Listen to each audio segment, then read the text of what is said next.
Olá, seja muito bem-vindo, seja muito bem-vinda. Você está assistindo ao debate e o tema de hoje são as eleições de 2018. De acordo com o Tribunal Superior Eleitoral, 145 milhões de eleitores devem ir às urnas no próximo mês de outubro para eleger deputados, governadores, senadores e presidente que irão liderar o país pelos 4 anos seguintes. E uma das preocupações do TSE é como combater as informações falsas que venham a ser divulgadas sobre os candidatos. O termo fake news se tornou popular após a candidatura de Donald Trump à presidência dos Estados Unidos e agora levando a discussões aqui no Brasil, uma vez que tem sido um dos argumentos centrais de figuras políticas para desacreditarem o trabalho da imprensa. Mais que isso, o TSE também vem discutindo desde o último ano quais seriam as regras eleitorais para campanhas online, já que ferramentas como Facebook, Instagram, WhatsApp devem ser usadas mais do que nunca. Há também outros fatores em jogo, como a polarização ideológica e o atual contexto político do país. Então, para nos ajudar a entender como o brasileiro pode se posicionar nesse terreno, nesse cenário político atípico e inédito, eu recebo aqui hoje no estúdio a doutora em Ciência Política e professora da Unirio, Luciana Veiga. E também conosco está aqui a Cristina Tardáguila, que é diretora da agência Lupa, a primeira agência brasileira de checagem de informações. Então, sejam muito bem-vindas ao debate, muito obrigado pela presença de vocês.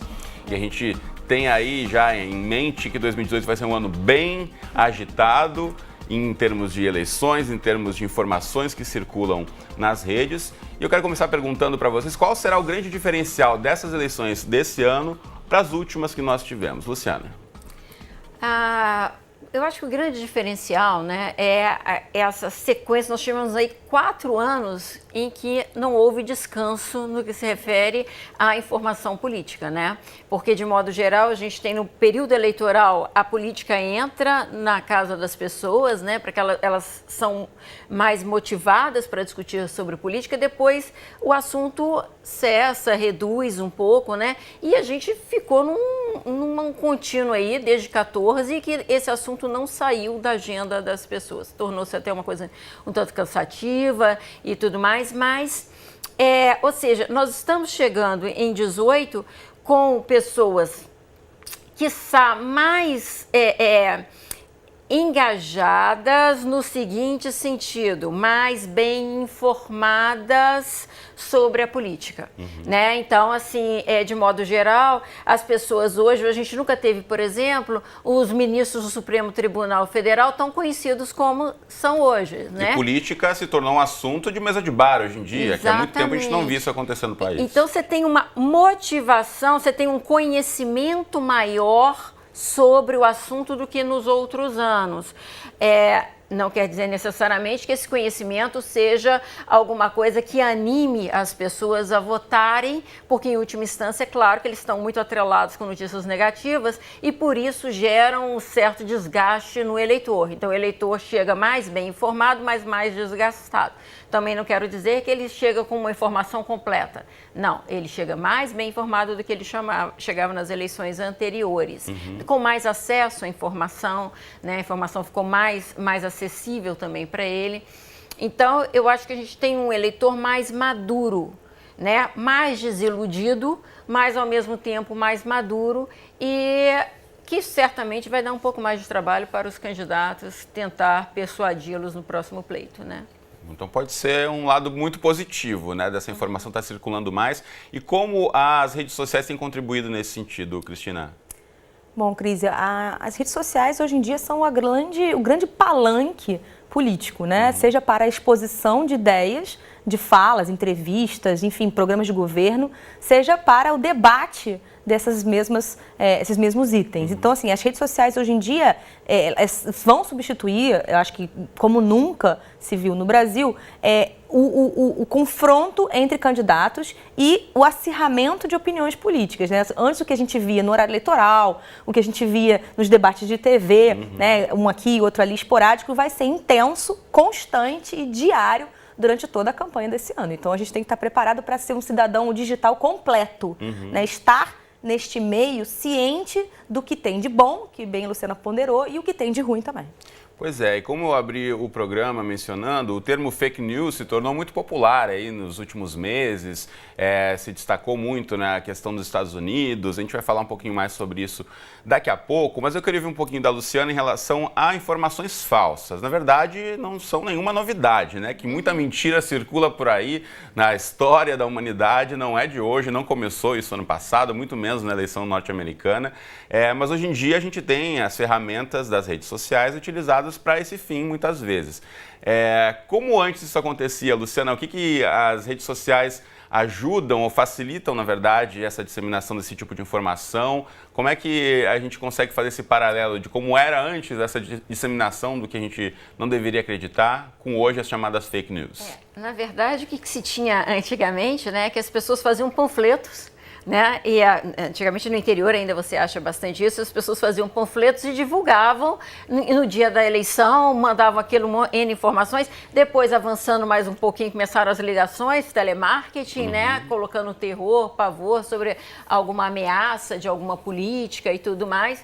Então ela foi evoluindo do panfleto para o telefone e chegou nas redes sociais, né? E agora o que a gente tem é que ganha uma amplitude maior, a gente ganha em velocidade e ganha em amplitude, porque antes você enchia um carro de panfleto e saía, você tinha um alcance muito menor do que você tem hoje com as redes sociais. O alcance era o limite da gasolina no carro que saía circulando por aí distribuindo panfletinho. Exatamente. Né? Sem contar que no caso, por exemplo, das ligações também eram mais fáceis de serem identificadas do que hoje. Então você tem assim uma coisa um pouco mais o anonimato, uma dificuldade de se chegar a uma identificação, uma velocidade de informação e esse alcance que, de fato, pode mudar. E mais, como a gente tem informações que chegam de várias fontes a todo momento, você não sabe muito bem aonde tem credibilidade, onde não tem credibilidade, então você fica um pouco mais perdido também nesse processo. Pois é, a gente vai agora ver como o próprio eleitorado vem acompanhando as possibilidades de monitoramento das redes sociais e da internet em relação à política.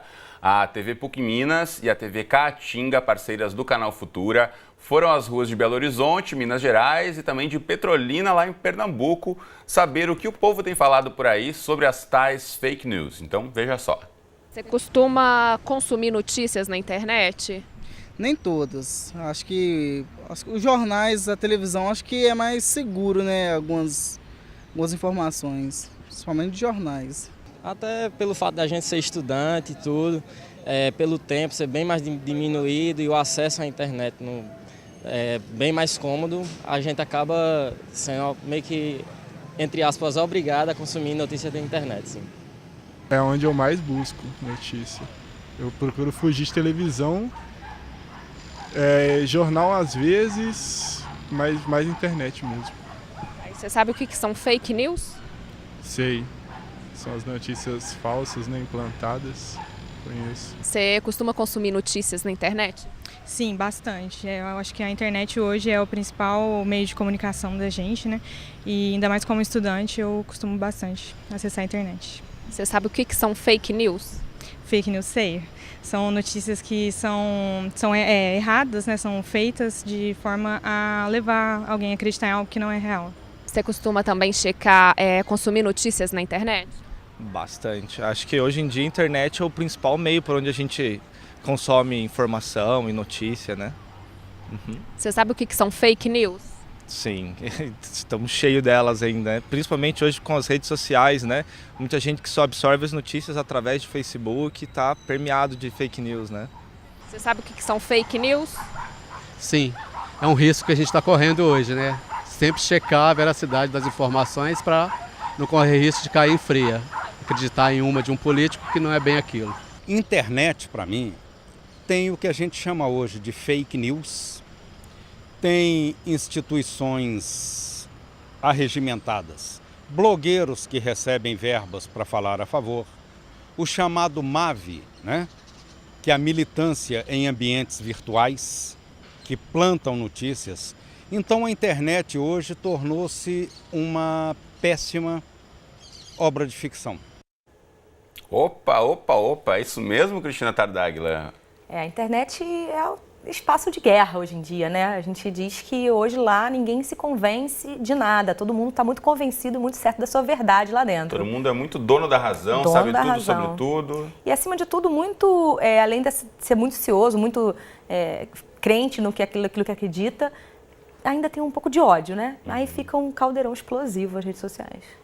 Mas existe um potencial muito grande em relação ao que poderia ter sido feito de uma forma mais positiva. Isso também existe, né? Dizer que a internet é só uma obra de ficção, temos que ponderar, né? A Agência Lupa teria dado um exagerado para ele.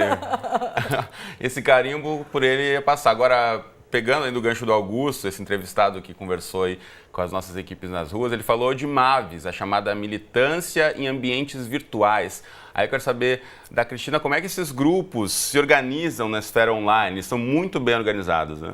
Existia um pouco de tudo, né, Cris? Assim, os grupos militantes têm aqueles que fazem uma militância, digamos, clara, transparente, honesta, de boa qualidade. Isso é ótimo, tem que existir.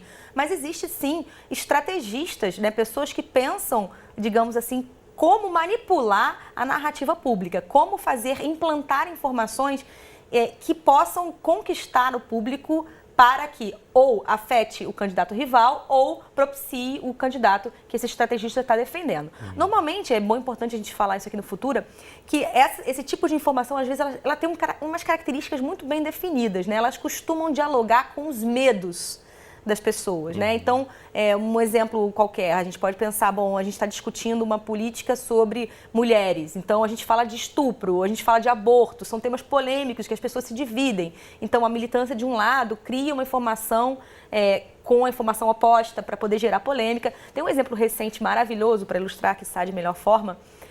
Plantou-se, não é no termo de política, mas plantou-se no Facebook uma informação outro dia que era o Pablo Vittar, né, o cantor. O título era Pablo Vittar terá um programa na TV Globo com a Lei Rouanet para falar de crianças. Então tinha tudo misturado, tinha questão de gênero, tinha questão de pedofilia. Era realmente pegando vários assuntos polêmicos para juntar numa notícia, numa manchete falsa. Um super falso e tocando em medos, né, que as pessoas costumam ter. Então é muito importante que quem consome informação na internet esteja ciente desse tipo de estilo de escrita, né? E que tome algumas medidas bem práticas para verificar se aquela informação tem lastro ou não, né? Coisas, por exemplo, como, bom, essa URL, uma URL, o www, é algo estranho? Tá um pouco estranho, né? futura.x.u.com.br, não existe esse site, não é o Futura. Ou também você vê se a data daquela informação ela é realmente recente, porque acontece... Isso é muito comum. Notícias de 5, 10 anos atrás voltam a circular, as pessoas compartilham como se fosse algo atual. Como se fosse de hoje.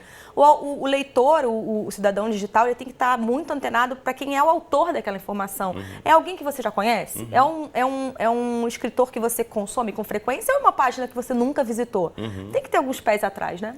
Luciana, como esse tipo de informação influencia na decisão do eleitorado? É possível medir isso? Porque esses grupos, na verdade, que utilizam esse tipo de artimanha na web também já existiam antes de outras formas.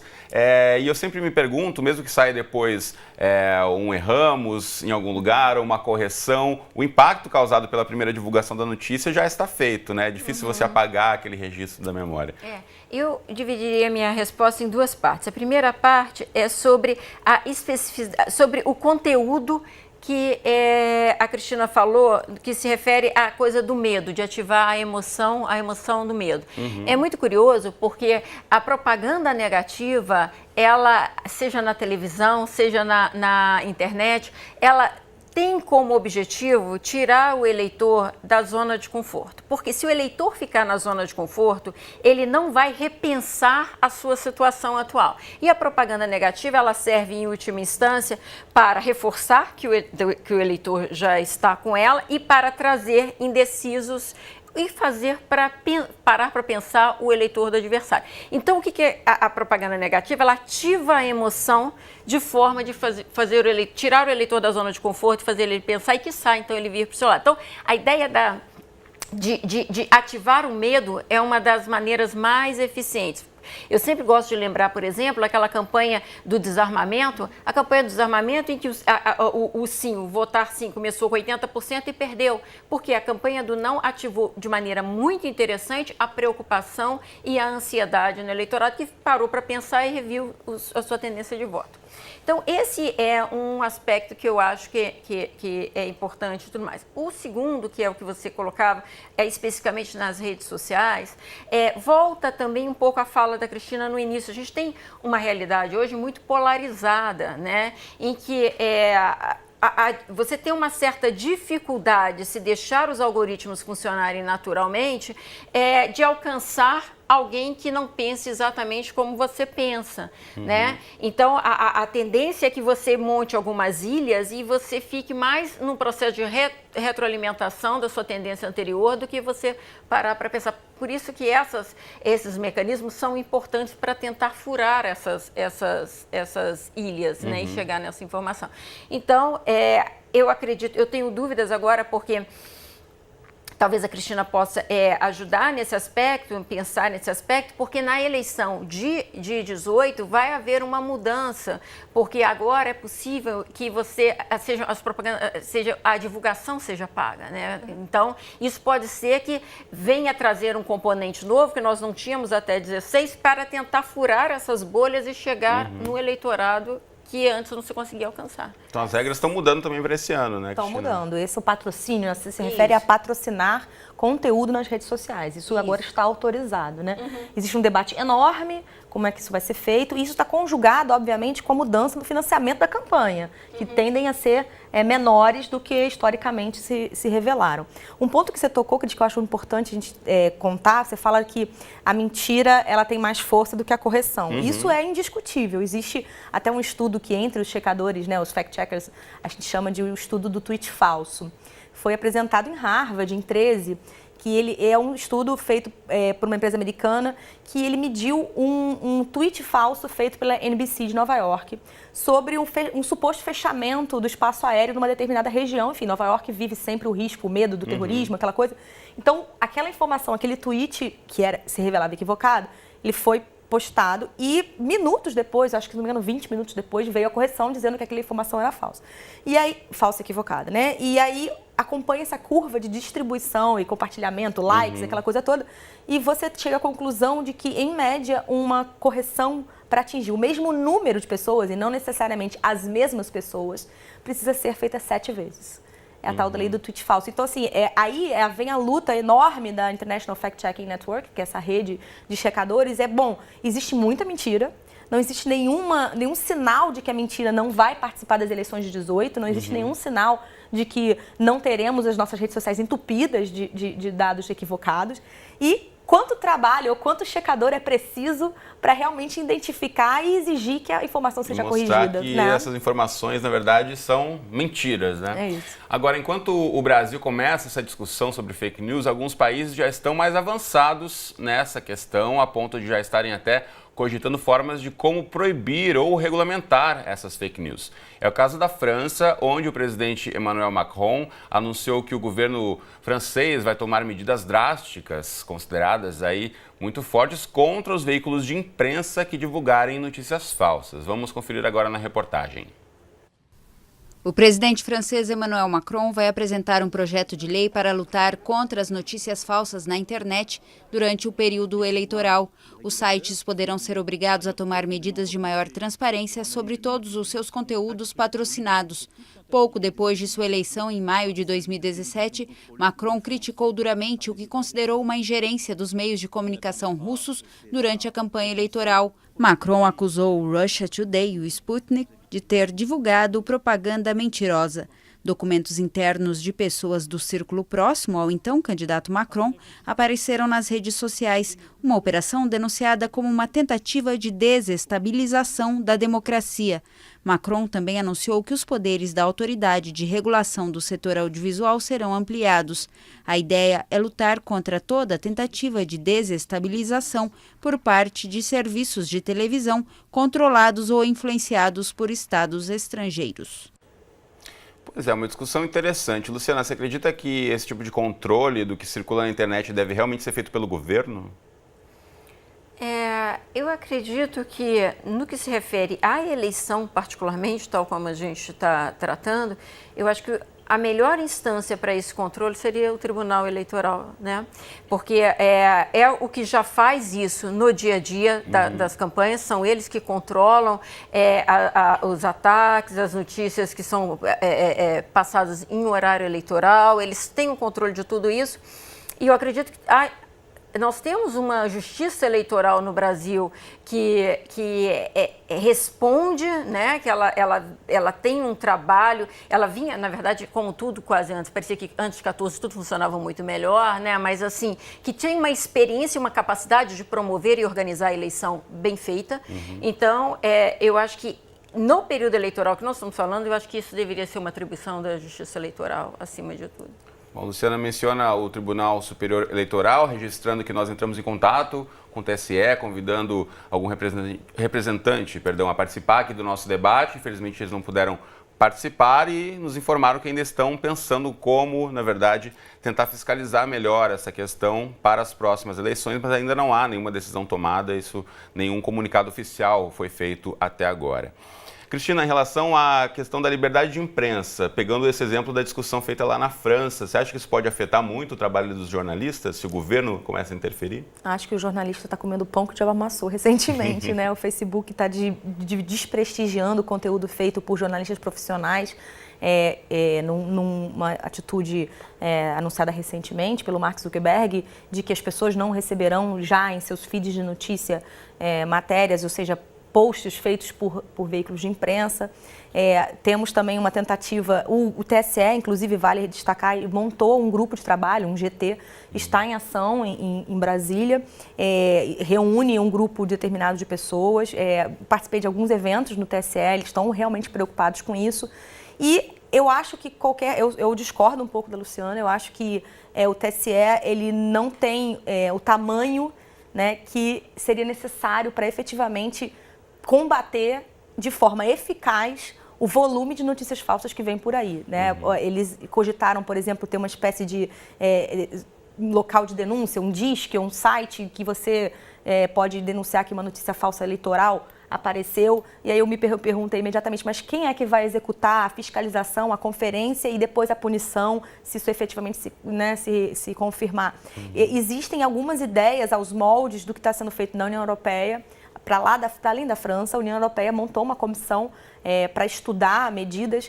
A IFCN manda um representante e tem uma pessoa presente lá para apresentar sugestões. E a principal defesa, a principal saída que a gente vê dentro do universo dos checadores é a educação, Cris. Assim, a gente entende que o único jeito de combater a notícia falsa é, primeiro, que as pessoas saibam que elas existem, o que é ótimo, que a gente ouviu, né, tanto em Minas como em Pernambuco, e, em seguida, ensinar essas pessoas a verificar sozinha. Ou seja, tem que primeiro plantar a pulga.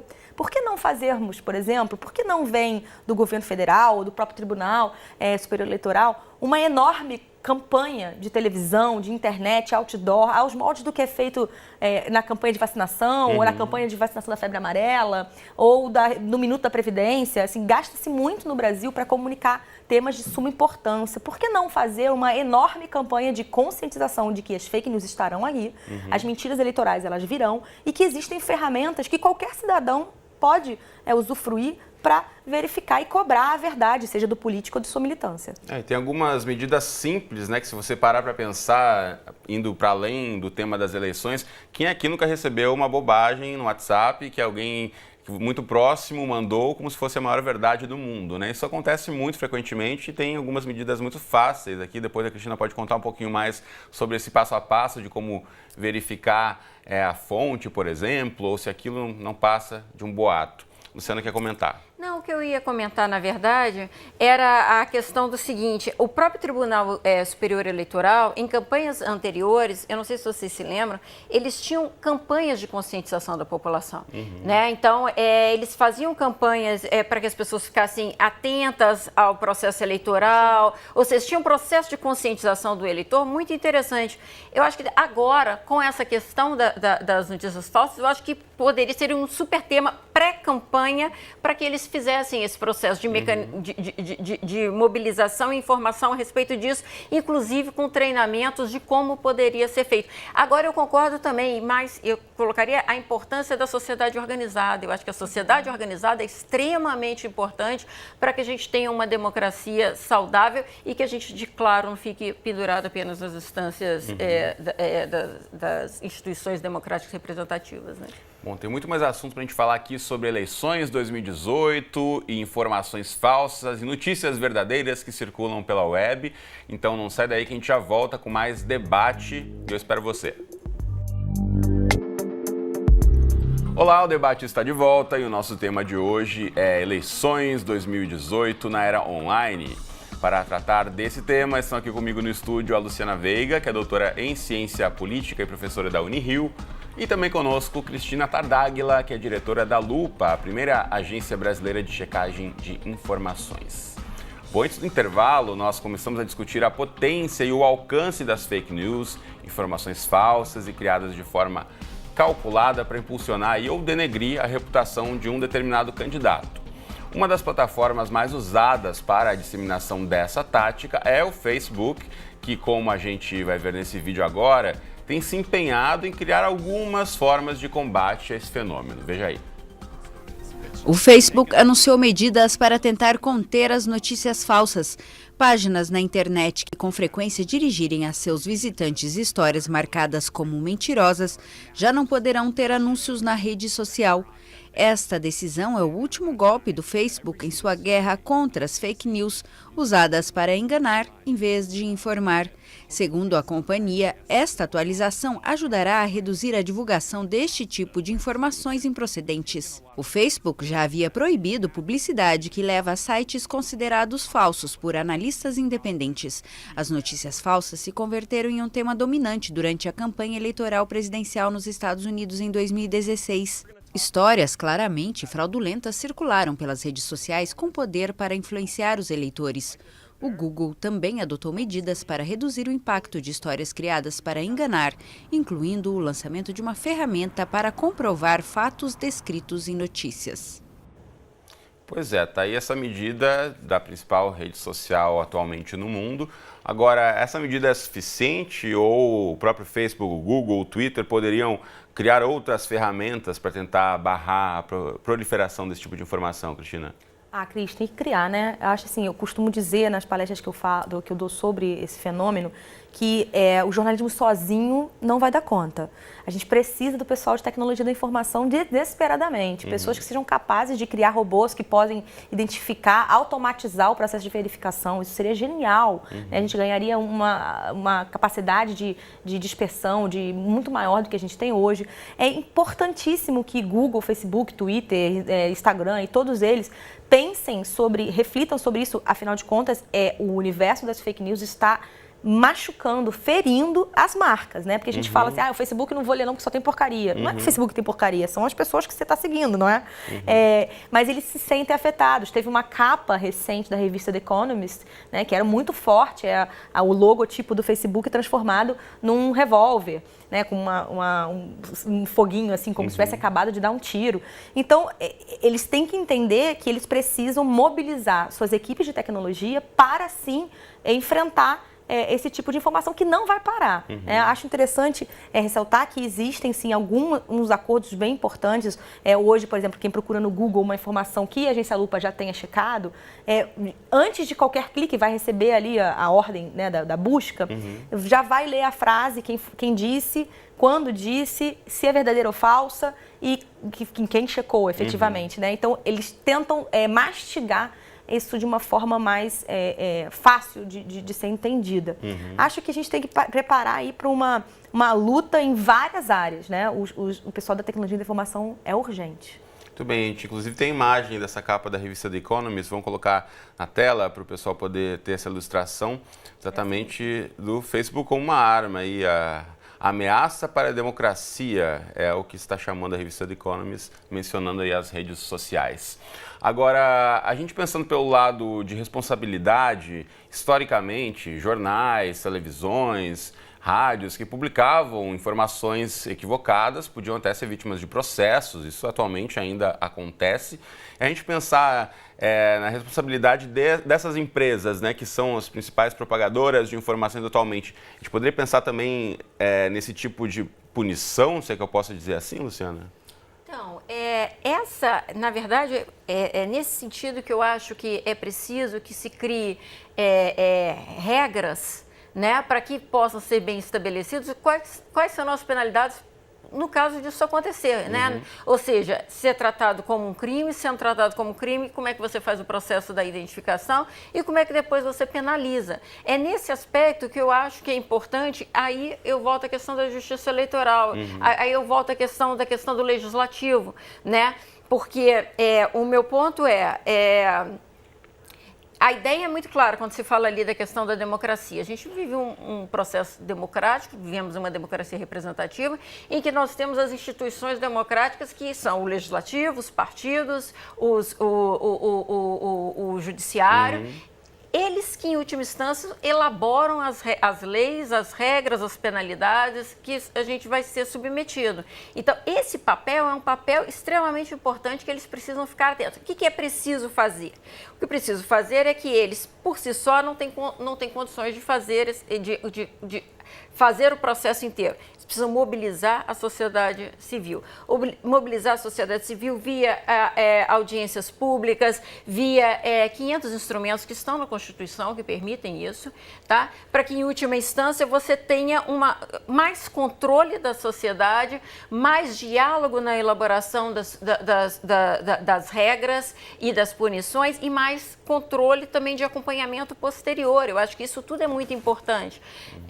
Eu acredito que é preciso, eu acho que a democracia pode ficar ameaçada, sim, né? Se a gente começar a utilizá-la, a liberdade de maneira negativa. Então, eu acho que é preciso ter essas instâncias de controle, são muito importantes para que a gente possa andar e funcionar para frente. E sempre essa ideia da sociedade organizada junto com as instâncias de representação. A gente tem visto, né, as redes sociais servindo para mobilizar, de fato, a sociedade em diversos temas, né? A gente tem visto a questão recentemente do assédio, a questão do movimento feminista, a questão da questão racial, por exemplo, enfim. Então já se sabe, na verdade, ou para mobilização contra a corrupção, né, anos anteriores. A gente sabe da força e da potência que a gente tem aí nas redes sociais, nos perfis das pessoas, em ter esse espaço, pensando pelo lado positivo de colocar as suas ideias, mobilizar pessoas que concordam e querem contribuir para essa discussão. O que falta para a gente, de fato, tornar as notícias falsas, essas informações falsas, fake news, com uma prioridade, né? A gente falava, já teve campanha do TSE para outras questões, e aí a gente mostrou no bloco anterior, as pessoas já estão começando a se familiarizar, sabem de fato definir até o que é fake news ou não, sabem dos riscos que correm. Por que a gente ainda não tem isso como, de fato, um assunto que todo mundo domine, se interesse e seja uma prioridade nas discussões, Cristina? É um assunto relativamente novo, né, Cris? Assim, é um conceito que ganhou força, eu trabalho com isso já desde 2013, mas que ganhou muita força em 2016 com a eleição do Donald Trump. Então, acho que as coisas demoram a chegar no Brasil profundo, né? O que eu acho que a gente deve deixar muito claro, eu volto a defender uma campanha publicitária forte, robusta, em todos os meios, em que se ensine o cidadão brasileiro médio a detectar e a combater essas informações, né? Coisas simples, do tipo, na dúvida, não compartilhe. É que nem beber não case, não, beber não dirija, né? Se você beber não dirija, se você duvidar da sua informação, não compartilhe, né? Ou não clique num link que você considera estranho, porque as pessoas têm que entender que por trás da produção dos notícias falsas, além do interesse eleitoral possível para beneficiar ou denegrir alguém, existe um interesse econômico, né? As fake news, elas dão dinheiro. Quem produz fake news sabe manipular muito bem os sistemas de distribuição de banners que o Google, por exemplo, oferece. E aí você, ao clicar num determinado link e ser remetido a um site, a pessoa que encheu aquela página de banners com uma notícia escabrosa, ela ganhou uns trocadinhos no bolso dela, né? Então, e esse é uma máquina. A gente tem uma reportagem muito interessante feita pela Folha no ano passado, apontando, calculando isso, né? Eles pegaram algumas páginas, os sites da internet que fazem notícias consideradas falsas e calcularam que eles movimentam cerca de R$150 mil por mês, Cris. Então, assim, temos que entender... É um bom dinheiro, né? É um bom né? dinheiro. Ia fazer uma enorme graça na minha casa. Mas, assim, então a gente tem que entender que esse componente, às vezes, a notícia politizada não necessariamente está sendo feita por alguém que acredita naquela notícia politizada. Está sendo feita por alguém que quer ganhar o seu dinheiro. Né? Então, existe um monte de pequenas instruções, de movimentos muito simples de serem feitos, que o cidadão médio precisa entender para ser né, um eleitor digital completo agora, em 2018. Bom, a Cristina mencionou, e a gente já falou no iniciozinho do programa também, sobre os Estados Unidos, que é onde essa discussão começou aí a surgir de uma forma mais intensa. Então, para falar um pouco mais sobre como o uso de dados e a criação dos discursos foram fatores decisivos na campanha do presidente norte-americano, eu vou falar agora com André Torreta, ele que trabalhou com marketing político na Cambridge Analytica, a empresa responsável pela campanha do norte-americano Donald Trump. André, seja bem-vindo ao debate. Muito obrigado por participar aqui da nossa discussão. Queria já começar perguntando a você como foi essa experiência de trabalhar com esse projeto específico. As redes sociais fizeram uma parte fundamental da campanha de Trump. Na verdade você tem desde 2008, da primeira campanha do Obama, né, é a primeira campanha digital de verdade que acontece nos Estados Unidos. A gente nunca teve antes, porque a nossa legislação não deixava, e dois, porque o brasileiro não tinha acesso à internet. O brasileiro, como foi falado aí, do Brasil profundo, né? Na verdade, no Brasil eu tenho 107 milhões de pessoas no Facebook. Significa que eu tenho 100 milhões de pessoas fora do Facebook. Né? Então, nossa campanha ela não é totalmente digital, né? Ela tem características muito diferentes, né?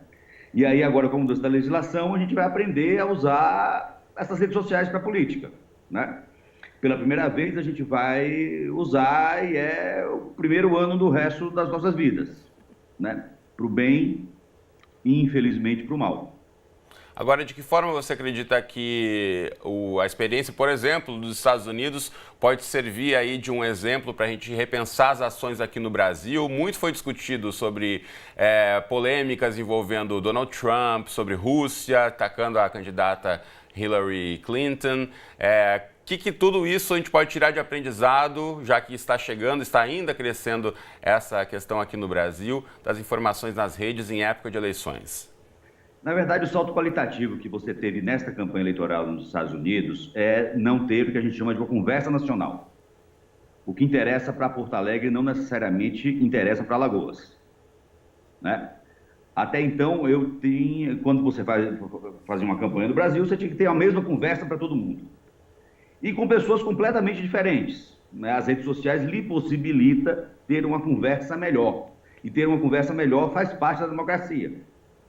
Você falar para alguém de Macapá que o Estado tem que ser pequeno não faz sentido, né? Lá é um Estado de uma colonização geopolítica para defender fronteira. Ou o Estado está lá ou ele não está lá.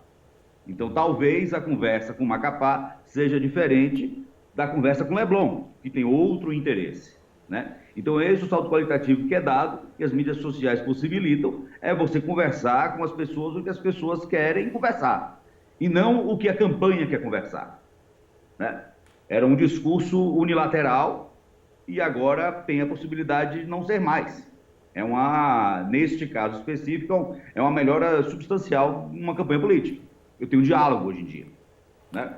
André, já volto a chamar você, eu quero trazer essa questão aqui para o estúdio. Luciana, isso abre, então, uma possibilidade para infinitas ações das campanhas de estarem trabalhando mais direcionadamente com as questões locais. Isso pode ser positivo para o resultado das eleições? Isso pode ser positivo porque, em última instância, o eleitor, existe uma coisa que a gente diz o seguinte: você não pode dizer com todas as letras que o eleitor pensa no seu próprio interesse, né? Porque se você disser com todas as letras que o eleitor pensa no seu próprio interesse, ele pode dizer que não, né? Então, assim, para efeito externo, é interessante que se acredite que o eleitor pense nacionalmente, mas a gente sabe que os aspectos locais, né, que impactam de maneira mais direta na vida do eleitor, eles, em última instância, têm um impacto maior. É claro que quando a gente fala numa eleição presidencial, a gente vai falar, por exemplo, de política econômica, que é um tema muito grande. É um tema que a mesma política econômica vai acontecer no país inteiro.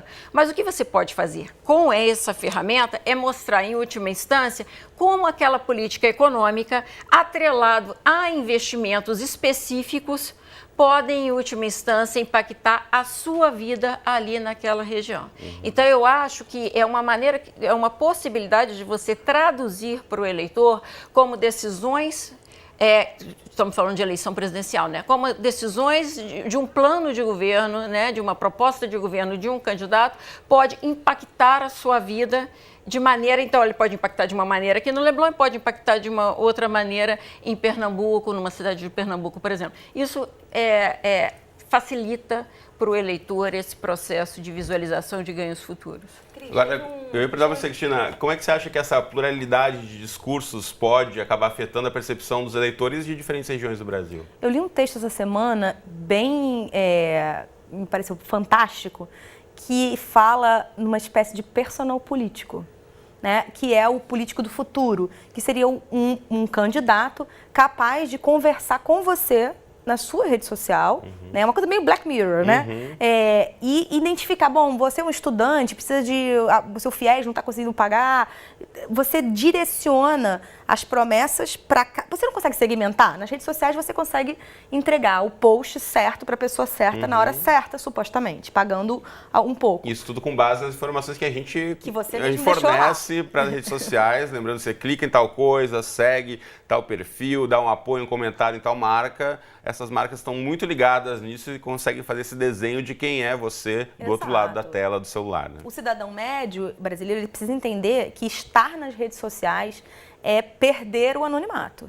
É você não estar disponibilizando os seus dados quase inconscientemente. Você está lá postando onde você almoçou, né, com quem você foi no final de semana numa festa. E esses dados, eles são passíveis de leituras, algumas já feitas hoje em dia, onde você mora, qual a sua idade, qual o seu trabalho, isso já é possível. E aí você segmenta a publicação para atingir o público A ou B. E por que não usar esse mesmo tipo de ferramenta a favor dos políticos? Ou seja, um político, num determinado momento, ele vai fazer uma postagem ou uma fala exclusiva para universitários, ou depois exclusiva para mulheres. Ou seja, não faz sentido mais o político falar para o Brasil inteiro, para todo mundo, que não somos iguais, não temos os mesmos interesses. E isso teria um impacto enorme no resultado eleitoral. Esse era o ponto do artigo. Me parece interessante, a gente tem personal tudo, né? Quem sabe a gente não vai ter personal político. Pois é, deixa eu chamar novamente o André, que conversa com a gente pela internet, participou aí também da campanha do norte-americano Donald Trump. André, dá para dizer que a partir dessa provocação da Cristina, você seria, por exemplo, a sua atuação como os princípios aí de um personal político? Não, eu acho que a questão de você ter acesso aos dados foi isso que foi falado, né? Se você entra na rede, você colocou seus dados lá. Isso não é uma discussão eleitoral, é uma discussão da vida, né? A gente vai permitir, porque as grandes marcas, também como foi falado aí, têm acesso a esses dados, né? E como tudo na vida, tem um lado bom e um lado ruim, né? Mas tem uma coisa também que é interessante a gente prestar atenção, é assim, toda vez que tem uma nova tecnologia no mercado, que ela muda na população. Quando Gutenberg inventa a imprensa, as pessoas enlouquecem, né? Queimam livros, queimam bruxas. Quando é inventado a massificação do rádio, o Goebbels, né? O Oscar Wilde lá, o Orson Welles lá nos Estados Unidos, dizendo que os marcianos invadiram e os americanos saíram enlouquecidos, né? Então, toda vez que você tem um salto qualitativo de um meio de comunicação, a humanidade demora tempo para conseguir entender aquilo, né? E a gente hoje está num momento de não entendimento, né? Eu adoro a lupa, mas a lupa imagine, você precisa ter uma empresa, uma instituição que lhe aponta a verdade. Olha que ponto que chegamos, né? Então você está lidando com um mundo que a gente nunca viveu e a gente vai ter que aprender, né? A gente vai ter que aprender. Por nossa sorte, a campanha que mais estranha aconteceu nos Estados Unidos, né? E a gente pôde aprender os erros e os acertos que tiveram lá. né? Ou seja, essa discussão hoje só existe porque houve os erros da campanha norte-americana. E quais são esses erros e acertos que a gente pode aprender e tentar prevenir problemas maiores aqui no Brasil, já que estamos aí em ano eleitoral? O fake news, essa discussão que a gente está tendo aqui. Fake news sempre teve, né? O debate de Lula com Collor em 1989, você sempre teve, né, os malucos. Mas isso está tomando uma força que não se tinha. E aí a gente viu lá o que uma força que não se tinha, o que é que pode provocar de dano. E aí, ainda bem, estamos aqui discutindo isso justamente porque aconteceu uma campanha norte-americana que teve, de acordo com eles mesmos, bastante equívocos, né? Então, essa discussão só existe porque houve a discussão norte-americana. Eu acho que isso é um grande aprendizado para a gente, né? Porque também acha-se que nos Estados Unidos tudo é bom e tudo é certo, e no Brasil tudo é errado. E não é assim. Então a gente tem muito o que aprender, né? E de novo, hoje eu tenho a possibilidade de, pela internet, de falar mal de um político que há 30 anos eu não tinha. O político falava comigo e eu não conseguia retrucar. Olha que possibilidade genial e maravilhosa que a rede social dá pra gente hoje. Eu posso falar de quem eu quiser, né? Sem dúvida. Tem um fato bonito nessa história. É importante pensar nessa responsabilidade também, né? Do que você publica na rede, com quem você vai falar e o tipo de argumento que você utiliza também, né? Agora, André, a gente está encaminhando já para a reta final do nosso programa. Eu preciso me despedir de você, agradecendo muito essa participação aqui, trazendo esses elementos importantes para a nossa conversa no debate de hoje. Muito obrigado. Obrigado a vocês. Valeu. Meninas, aqui no estúdio, para a gente encaminhar, ainda não estamos na reta final, quase, mas para a gente começar a pensar, pensando nos elementos que o André nos trouxe também, de aprendizados, de fato, né? Já dissemos aqui, os Estados Unidos teve toda essa discussão, envolvendo outros países também. O que a gente pode aprender a partir dessa eleição que foi Hillary Clinton, Donald Trump, com a vitória de Trump, pensando nas nossas eleições brasileiras? No que se refere ao uso das mídias sociais, das fake news, exatamente como a gente está dizendo aqui, a impressão que eu tenho é que a gente está tateando. Né? Na verdade, mesmo a experiência norte-americana, ela demanda um diagnóstico maior do que foi essa experiência, dos erros, dos acertos, do impacto precisamente. Eu acho que a gente tem, como se tivesse acendido um sinal amarelo lá, alguma coisa não funcionou, estamos caminhando aqui, vai ter um sinal amarelo aqui também. Agora, o real diagnóstico dos erros e das possibilidades e dos efeitos, eu acho que a gente está muito tateando ainda. E você não percebe certeza e firmeza nas falas. A gente acessa algumas informações, alguns exemplos, mas ela ainda não constitui um todo. Eu acho que essa eleição vai ser muito importante para a gente aprender. E eu acho que nós não vamos ter muito controle, a gente pode esperar talvez uma eleição com muitas notícias falsas, com muito ataque, com muitas possibilidades novas de comunicação mais próxima, comunicação mais específicas, mas também muita possibilidade de ataques que também vão atrapalhar a campanha, porque a possibilidade de você ir para o ataque para o outro vai fazer com quê? Com que o outro tenha necessidade de se defender. Então, o que eu acho pior, a gente pode ter uma campanha com muita agenda negativa, o que não seria bom nessa eleição. Eu acho que a gente está na hora da gente restabelecer um pacto pelo Brasil e, de último, a despeito de efeito de campanha. Aí eu acho que a gente tem que parar um pouco e pensar para além disso. Sabe, não é só fazer o candidato ganhar a eleição, não. Nós estamos numa época de crise problemática e não dá para ficar só fazendo campanha negativa. Infelizmente foi o que a gente viveu nas últimas eleições fortemente, né? Era muito ataques e pouca discussão de propostas, de fato, para o país. O Brasil precisa de pensar grande. Eu acho que a gente tem que parar um pouco disso. Eu acho que na verdade, esse assunto me causa uma certa preocupação de possibilidade de ataque, fake news, E nós passamos a eleição assim. Visando apenas ganhar a eleição, quem consegue fazer, o outro medir mais o voto, e ganhar a eleição. Eu acho que seria muito desgastante e muito ruim para o Brasil se a gente tivesse uma coisa assim. E acho que pode ser que a gente caminhe para isso. E pensando também em resgate histórico, não muito atrás, né? A gente discutiu muito aqui também no debate, por exemplo, a saída do Reino Unido da União Europeia, que era uma discussão que acontecia por lá e que ninguém acreditava que sairia de fato, que o voto da maioria seria pela saída do Reino Unido, e acabou acontecendo. Donald Trump, mesma coisa, as pesquisas mostravam que Hillary Clinton estava na frente, e quando começou a apuração foi um choque, uma surpresa para muita gente. Então tem essas lições de pensar, é muito distante, isso aí não acontece. Pode acontecer sim, né, Cristina? Sim, tem a Colômbia, né, muito perto Também. aqui da gente, que teve o no, né, como o acordo de paz foi rejeitado. E tem uma infinidade de exemplos que o problema vai ser grande. Eu queria acrescentar, eu acho que tudo tem o seu tempo, né? E realmente essas serão as eleições das notícias falsas. A gente demorou, por exemplo, para conseguir acabar com o spam no e-mail, né? Era um problema, uma chatice, todo mundo recebia milhares de e-mails de spam, e aí veio o pensamento, a sociedade, a tecnologia, o jornalismo, as leis, tudo conjunto, e hoje os spams, eu não sei se vocês, mas eu tenho a sensação de que eles diminuíram bastante, né? Agora é a vez das newsletters, né? Bom, mas a mesma coisa acontecerá com o fake news. Eu acredito que não haverá tempo suficiente para a gente conseguir tomar todas essas medidas a tempo de agosto, quando começa a campanha. Mas é um momento de experimentação. O que a gente pode aguardar, eu acho importante ressaltar, Cris, é que nesse ano de 2018, o serviço de checagem de fatos, ele vai ter um boom.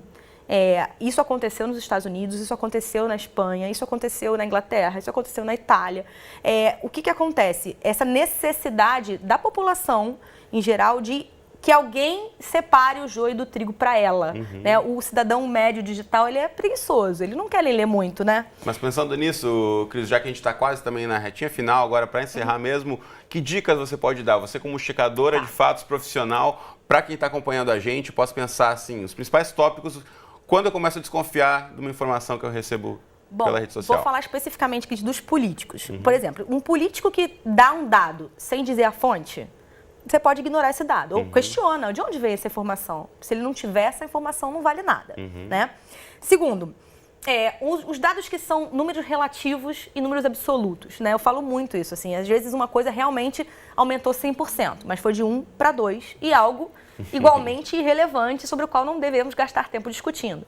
É muito importante, quando o político adora falar frases do tipo assim, aqui é o maior do mundo, ou o menor do mundo. Gente, essas expressões, dificilmente o político checou o mundo inteiro. Você rodou o mundo inteiro para saber se de fato é? Todo mundo mesmo, né? Assim, a gente diz na checagem que isso tende ao exagero, no mínimo, para não se dizer que é falso pleno, né? Outras coisas importantes, dados em constante mutação. O político em campanha é muito curioso, porque a gente, já vou para a minha terceira eleição como checadora, e o político chega nas últimas semanas, ele decorou um monte de frase, né? Só que os dados foram mudando, né? Porque, por exemplo, em saúde e segurança, os dados são atualizados minuto a minuto, dia a dia. E ele fica fechado naquele pensamento para o qual a campanha dele preparou ele. Então, muito cuidado com as informações de dados mutantes, que a gente chama, né? Principalmente saúde e segurança. Muito importante também quando o seu político faz uma comparação. Né? O político fazer uma comparação sem usar a taxa por 100 mil habitantes, por exemplo, o que acontece? São Paulo ganha sempre, para bom ou para mal. Maior estado do país. Não tem como. Então, assim, exija do seu político, eleitor, que ele tenha propriedade de fala. Muito bem. Cristina e Luciana, foi um prazer conversar com vocês, todas essas dicas, nosso tempo está estouradíssimo, você aí desconfie de tudo, acho que começa por aí, né? Não acredite em tudo que você recebe na sua rede social. Um abraço para você, confira esse e todos os outros episódios do Debate lá no Futura Play, até a próxima.